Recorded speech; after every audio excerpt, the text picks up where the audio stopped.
I'm attempting to create a new world record. The longest time in which one has written a short story every day. Why am I doing this? Don't ask me. Anyway, hope you enjoyed today's instalment. 17. Redemption. Pain rips into my legs as I struggle up the stairs. The stairs of marble, the stairs to the clouds, the stairs enveloped by the hazy, indiscernible fog of the sky. Yes, I had been struggling for a long time, a long while, just focusing on the step before me and the step after that. Pushing through the obscuring fog, with no idea how close or how far I was from my destination. How far was it? Did it even truly end anywhere? I strained my lungs for air, scraping the oxygen out of the foggy gas all around me, like I was carving the last morsels of food out of the bottom of a bowl. I could not see anything before me, and I doubt I would see anything if I looked back. Yet, I pushed onwards. The mist all around me, despite acting as a veil to whatever lay at the top of the staircase, was as brilliantly white as the sun itself. It was beautiful in its own way.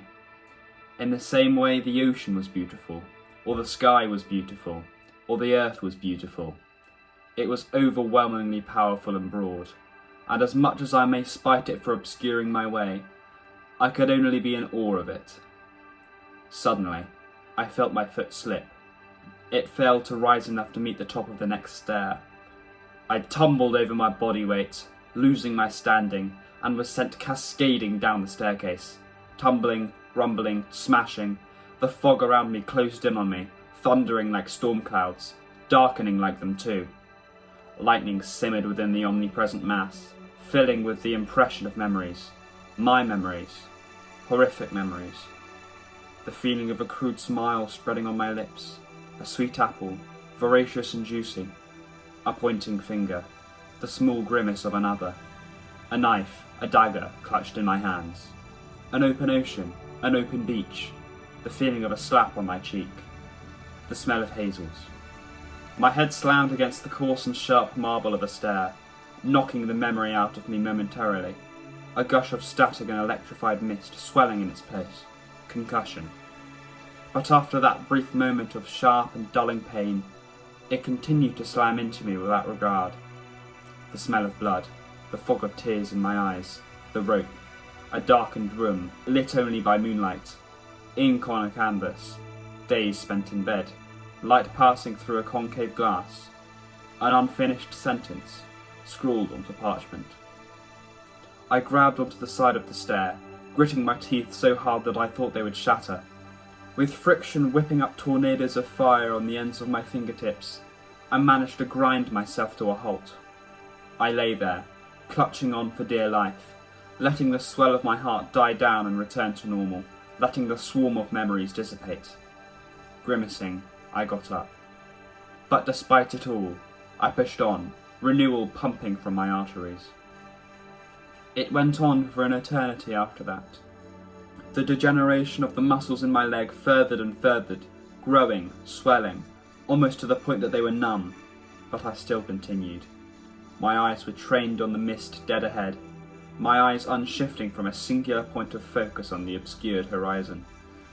I had been there, stumbling up these stairs, for what felt like long enough for the hourglass of time to run out, and I still had made no progress. Step after step, milestone after invisible milestone, I pushed forward. To what? I don't know. Perhaps I knew when I started. Perhaps this fog all around me had entered my brain, but I know that it means freedom, in some regard. I can feel it, like a thrum in my bones.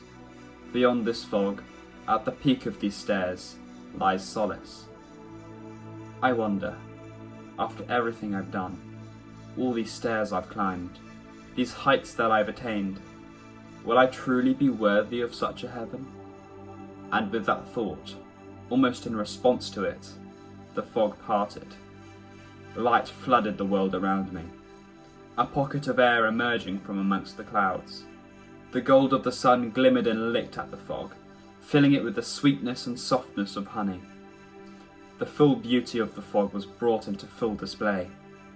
Oh, what a great blessing it was. It was like witnessing the entire ocean, the entire sky, the entire earth. And before me, the end of the stairs was greeted by a great, white, pearly set of gates. They stood as tall as the stairway itself, and shone, like a beacon, as bright as the stars highlighted by the night sky. The fog of clouds billowed around it, swarming it, knitting in and out of the spaces between the marble pillars to form a great, spectral display that I found difficult to fully take in. I stopped in place, letting the stabbing feeling behind my eyes, the tears that I had been suppressing all this time, slowly trickle out of me. I dropped to my knees, bowing to the great gates, muttering clutched and hoarse prayers beneath my breath. Was it coincidence that the fogs parted, the moment that exact thought crossed my mind? The gates slowly swayed open, even the sound of the hinges creaking imitating the art of a master violinist, almost in response to my thoughts. Slowly, gradually, but ever so surely, I lifted from the stone of the floor. I tiptoed up towards the opened gate, step by step. Quickly, I attempted at a walk, and then a brisk one, before I broke out into a run, spreading my arms wide and letting the tears fall freely, embracing my destination, after 1,000 years of struggle and 1,000 years more. Thank you, I sobbed, enveloped by the great light. Thank you.